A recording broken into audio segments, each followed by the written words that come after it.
Bem-vindos a mais episódio aqui do vosso podcast Conversa. O meu nome é Cláudio Fonseca e aqui estou eu no vosso podcast Política, o podcast Conversa. Pois é, passam poucos minutos da entrevista que António Costa deu à TVI, à CNN Portugal, e aquilo que se retira é quase uma mão cheia de nada. No sentido de estamos à espera de novidades, poucas ou nenhumas novidades existiram. Além da questão de qual será o número concreto da inflação, que está apontada para mais próximo dos 7. Aliás, o próprio António Costa disse que estava neste momento a 7,10 e a prever para 7,4, as contas vão ser feitas para 7,4. E que a inflação deve ficar pelos 6%.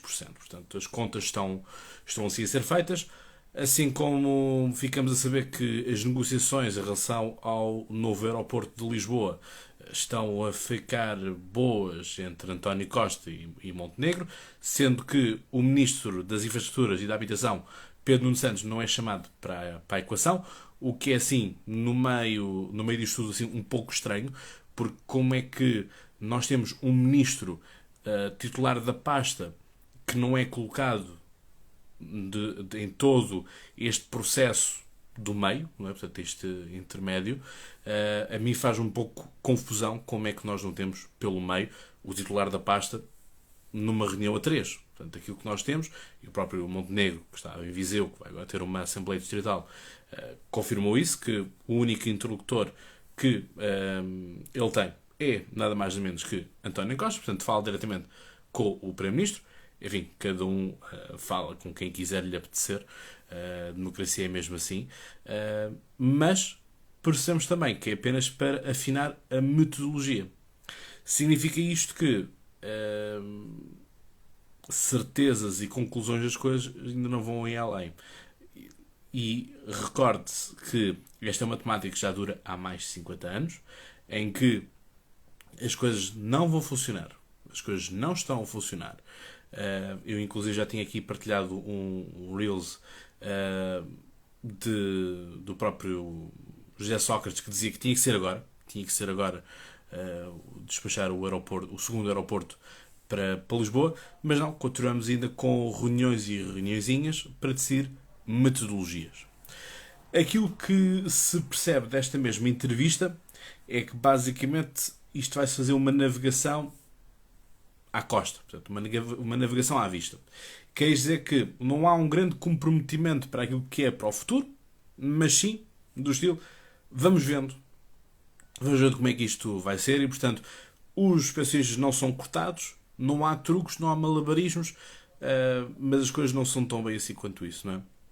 Ou seja, a ideia de em 2023 as coisas vão ser ajustadas e de não vai haver costes para ninguém.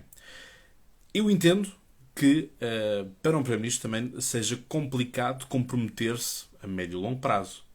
Mas a razão pela qual ele é Primeiro-Ministro é justamente para isso. Um Primeiro-Ministro não é um tarefeiro de emergência para fazer a gestão de agora. Não é? Um Primeiro-Ministro é para pensar um país num cenário macroeconómico. Portanto, é que nós temos que pensar que as coisas são tomadas hoje como decisões, têm repercussões amanhã e depois da manhã. E, portanto, aquilo que me parece em relação a António Costa é justamente isso. É que não há um comprometimento, não há uma vontade política, por aquilo que depois se trata de tudo isto. Não é a questão de há capacidade ou não há capacidade, é a questão de não há vontade política. E por isso é que se fala que este governo está cansado, está desgastado, porque há uma ausência brutal daquilo que é a vontade política.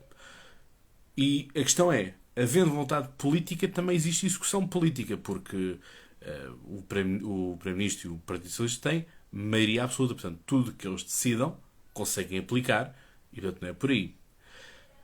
Uma das coisas que foram aqui mencionadas nesta entrevista, que é esta criação do novo cargo para a gestão do SNS. Quer dizer, quando eu vejo o Primeiro-Ministro dizer que não é competência do Governo gerir as condutas e os hospitais e, portanto, tudo aquilo que é o sistema, o SNS, que é apenas competência do governo a promoção da saúde e de políticas de saúde pública. Então parece a mim que o governo se quer esquivar daquilo que são as obrigações. Porque os hospitais fazem gestão dos seus próprios hospitais. Mas tem que ser o governo a fazer uma gestão nacional dos recursos e das necessidades nacionais daquilo que nós precisamos para a saúde. Não é? Portanto, ou seja, a saúde, do ponto de vista nacional, deve estar equilibrado, não é? Portanto, quer dizer, deve haver, por parte do Ministério da Saúde, em colaboração com o Ministério das Finanças, de vamos lá ver aqui, um enviar de recursos que satisfaçam as necessidades de Lisboa, como satisfaçam as necessidades do Porto, ou satisfaçam as necessidades de Castelo Branco, Porto Alegre, Beja, ou o que é que seja. E, portanto, ver o Primeiro-Ministro a esquivar-se disto, de criar mais um posto, é que a questão é, se realmente este posto for criado e as coisas começarem a funcionar, eu calmo e peço desculpa já. A questão é, nós estamos tão mal habituados que as coisas infelizmente corram mal, que as coisas infelizmente não funcionem, que nós estamos sempre com um grau de desconfiança brutal a priori. Portanto, a priori já sabemos que as coisas vão correr mal. A priori já sabemos que aquilo que os políticos nos prometem não vão cumprir. E isto é grave. E é mau que assim o seja. E, portanto, aqui temos que perceber o porquê de termos este sentimento generalizado. Certamente que a culpa não é minha nem a tua que estás aqui a ver. Porque nós não desconfiamos das pessoas só porque sim. Não é? Nós desconfiamos de alguém porque começamos a ver um comportamento repetido no passado. Até aos dias de hoje. E, portanto, essa desconfiança, obviamente, que cresce. E é o que nós temos hoje em dia. Há uma desconfiança clara entre aquilo que é o eleitor e aquilo que é o eleito. Ponto. Seja ele qual for o partido. Isto é um fenómeno que acontece da esquerda à direita. Como eu costumo dizer, em política não existem santos. Agora, também é certo aquilo que a Manuel Ferreira Leite estava a dizer agora no início do painel de análise da CNN, que é isto é a típica gestão socialista, que é criar a necessidade para que haja uma permanente... o Portugal é um país que vive permanentemente de mão estendida. Portugal vive de mão estendida para o exterior e os portugueses vivem de mão estendida para o governo. E, portanto, quando nós chegamos a um número horripilante de que estas medidas são para agregados, são para pessoas que ganham até 2.700 euros, e depois percebemos que, ao final de contas, o número de pessoas que são atingidas com esta medida extraordinária dos 125 euros, estamos a falar de 8 milhões da população. 8 milhões são 80% da nossa população. Como é que é possível que nós tenhamos 80% de uma população que depende dos favores, da gentileza, da bondade do Estado? Isto significa que alguém falhou. Ou bem que é o governo que não cria mecanismos para as pessoas serem independentes, ou bem que são as pessoas que já estão efetivamente formatadas do ponto de vista mental para dependerem constantemente do Estado. Porque nós vemos qualquer coisa, mesmo até, vocês vão de reparar, e começam a estar um bocadinho mais atentos a estas questões, quando vocês verem no telejornal, mesmo os patrões, mesmo os presidentes de associações e tudo mais, vão dizer, bom, estamos agora à espera do subsídio do Estado. O Estado devia como participar. O Estado. E isto, para mim, obviamente que há coisas que o Estado tem que entrar, porque o Estado é que tem a calculadora, tem o tesouro todo. Agora, o mindset não pode ser este de estamos atolados até ao pescoço e, portanto, agora a solução é o Estado. Tem que haver um pouco mais do que isso. Tem que haver um outro tipo de pensamento de que não sou radical, não sou libertário ao ponto de dizer o Estado tem que sair de equação. Nada disso. Nunca me ouvirão a dizer isso. Agora, que há coisas em que realmente o Estado está demasiado presente na nossa vida, está. E a questão aqui é, não se baixam impostos, há uma negação de que o governo está a dar menos daquilo que foi a sua receita porque diz que não, nós não podemos comparar a receita do ano passado com a deste ano, porque temos que ver qual é que é a entrega que damos este ano com a criação da questão da guerra e da crise energética e tudo mais.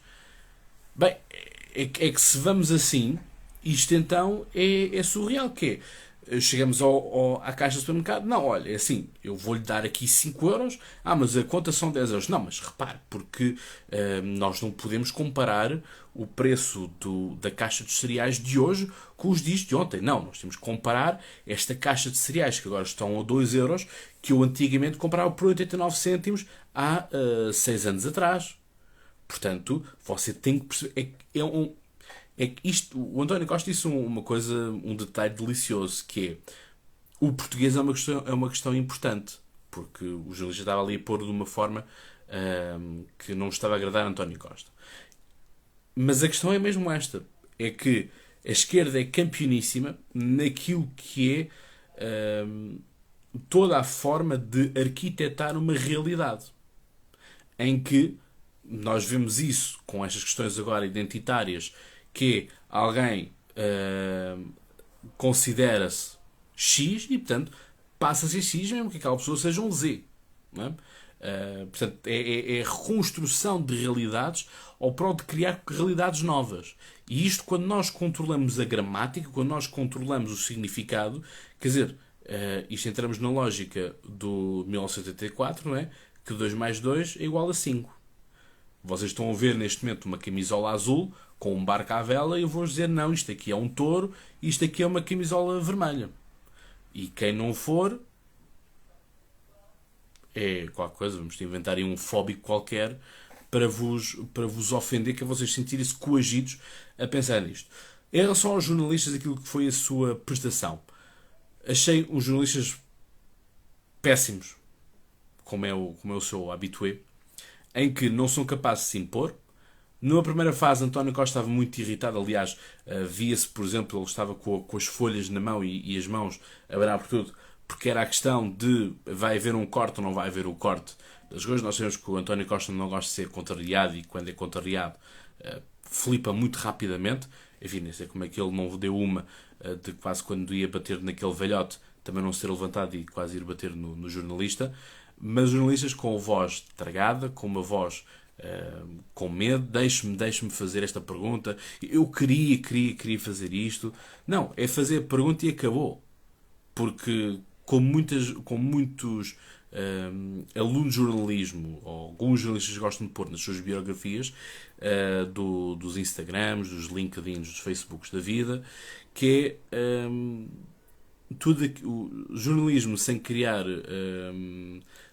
atrito, sem criar confusão, não é jornalismo, é propaganda. E basicamente foi isso um pouco que se sentiu. Portanto, foi uma conversa amena em que o Primeiro-Ministro convida os jornalistas para virem ali para a sua casa, para São Bento, para o Palacete de São Bento, e António Costa volta no final. Pronto, vocês são sempre bem-vindos e não sei o quê, João Alberto Carvalho, seja muito bem-vindo, sempre que você quiser. E você também, Pedro Santos Ferreira, você não penso que eu fiquei chateado com as suas perguntas ou não sei o quê. Agora, eu não tolero é que digam que eu ando a fazer truques porque eu não ando a fazer truques. Ou seja, mesmo na fase final, em que já passavam 2 minutos da hora, porque a hora chegava ao fim, era às 10 da noite. Portanto, eram 10 e 2, 10 e 1, 10 e 2, quando António Costa está ainda a dar esta reprimenda nos jornalistas. Portanto, isto para mim significa alguma coisa, e quando alguém, o jornalista que se cala e come, isto significa alguma coisa. A questão é que a imprensa está toda ela comprada por causa desta questão da pandemia. Uma vez mais, os governos em todo o mundo, e Portugal obviamente não foi a exceção, conseguiram quebrar os jornais, os jornalistas, em que precisaram de dinheiro na pandemia, o governo vai lá e banca com o dinheiro, e a questão é que nós sabemos que a partir do momento que nós damos dinheiro a alguém, obviamente essa pessoa passou-se a prostituir para nós. Esta é a dura realidade. A partir do momento que eu empresto dinheiro a alguém, aquela pessoa fica em dívida comigo. E mesmo que essa pessoa pague a dívida para comigo, continua numa dependência emocional em relação a essa dívida. Mas pronto, esta é apenas uma pequena divagação. Vocês dir-me-ão se concordam comigo ou não nesta reflexão que assim decidi trazer aqui. Portanto, a questão do aeroporto não ficou resolvida, pelo menos não foi dado uma coisa, uma data, vamos para Santarém, vamos para Sintra, vamos. Enfim, eu já perdi a quantidade de vezes que isto surge cada vez mais nomes para se pôr o aeroporto, quer dizer, isto vamos cravar toda a cintura externa de Lisboa, não é? Portanto, com aeroportos. E portanto, é realmente uma entrevista que sabe muito pouco. Basicamente é um exercício de malabarismo para António Costa mostrar que realmente está a fazer um grande esforço e está a dar muito ao país quando assim não o é. Quando assim não o é.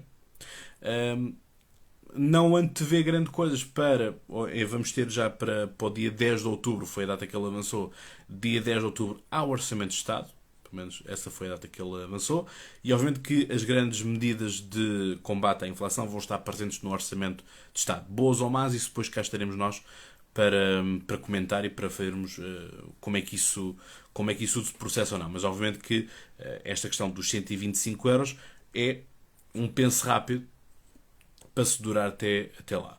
Obviamente que a crítica ao PSD não podia deixar de fazer falta, em que coloca aqui um paternalismo, uma tónica de paternalismo no PSD, em que o PSD limitava a ajuda para ser uma coisa de cheque alimentação, e portanto que o Partido Socialista não dava os 125 euros às pessoas que fizessem o que quisessem com esses 125 euros,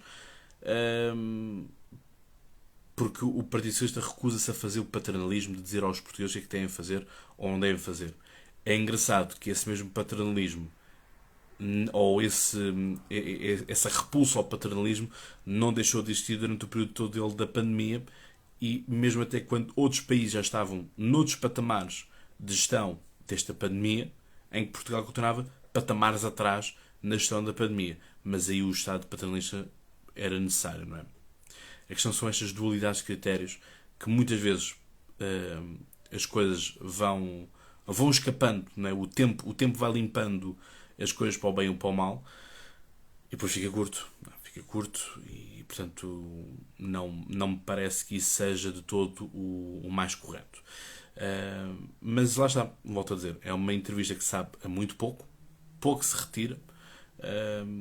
Há aqui a possibilidade, como pode não haver a possibilidade de baixar-se IRS, de aumentar escalões, ou seja, ficamos tudo num vazio. Basicamente estivemos, portanto, a entrevista começou às 8h50, sensivelmente, 48, 49, e acabou às 22. Portanto, tivemos aqui 1h15 de entrevista que honestamente sabe pouco. Em que António Costa basicamente usa isto como um número para mostrar que tem razão. E portanto, honestamente eu esperava algum tipo de mensagem impulsionadora para o futuro. Estava à espera aqui de umas soluções já, de umas pistas já a dizer o que é que íamos fazer. Em relação também à taxação dos lucros extraordinários ou dos lucros inesperados do setor de eletricidade, é estranho como temos um governo socialista, um governo de esquerda, e a esquerda gosta de taxar tudo o que é possível de taxar. Aliás, vemos o Bloco de Esquerda, por exemplo, aqui a taxar as Bitcoin por tudo e por nada. E temos um Primeiro-Ministro que não quer taxar em demasia a Galp ou outros setores de eletricidade ou dos combustíveis. Isto é um pouco estranho. Agora, a experiência diz-me que com o tempo as coisas vão se descobrir. Portanto, daqui a uns tempos vamos ter uma marosca qualquer com o ministro qualquer mais o CEO de uma empresa qualquer de energia, porque é muito estranho como nos países, e temos no caso, por exemplo, da França, que tem Macron como liberal, e temos um liberal que vai taxar os lucros inesperados, né? Os extraordinários. Mas depois temos um governo socialista em Portugal que não taxa. Algo aqui não está certo. E agora vamos ter que esperar para perceber porque é que isso não aconteceu. Porque justamente a tónica europeia é que vamos ter que pegar e vamos ter que castigar, que muitas vezes também essa é a linguagem usada por alguns outros países, vamos ter que castigar as empresas petrolíferas e da energia para ajudar as famílias. Esta é a tónica. Castigar as empresas petrolíferas para salvar as famílias. E nós não vemos isso acontecer em Portugal. Se sou só eu a achar isto estranho, digam-me, porque algo aqui não está certo, não é? Portanto, temos um primeiro-ministro que demora imenso tempo a querer baixar taxas de carbono, a querer retirar o ISP do preço do combustível, do preço final, em baixar o IVA nos combustíveis e em devolver o IVA aos portugueses. Há esta resistência, mas depois não há... Também existe uma grande resistência em tributar sobre as grandes empresas de combustíveis de eletricidade e tudo mais. Portanto, é um pouco estranho, mas os próximos episódios nos dirão o que é que está a acontecer, o que é que está a ser fabricado. Uma vez mais, a experiência já vai fazendo alguma coisa e a experiência dir-nos alguma coisa no final das contas. Portanto, pelo menos retenham isto para não serem tão surpreendidos no final e dizerem que, pois é, afinal isto aqui cheirava um bocadinho a esturro de porque é que as coisas eram desta mesma forma. Mas bom, é isto que temos. Não tirei mais notas mais específicas do que estas, porque não volto a dizer, foi algo que eu achei muito fraquinho, algo muito sem sal. Aproveito aqui também para vos dizer que vamos estar em direto na quinta-feira por volta das 21 horas com o professor Tiago Ferreira Lopes, que vocês certamente deverão estar a cruzar-se com ele por todas as televisões, porque ele vai a todas, RTP, CNN, TVI, SIC, portanto ele está por todos. O nosso querido professor da Universidade Portucalense, do Porto, portanto dizer que foi aqui no podcast Conversa que ele começou a ganhar tração e começou a ganhar algum tipo de experiência.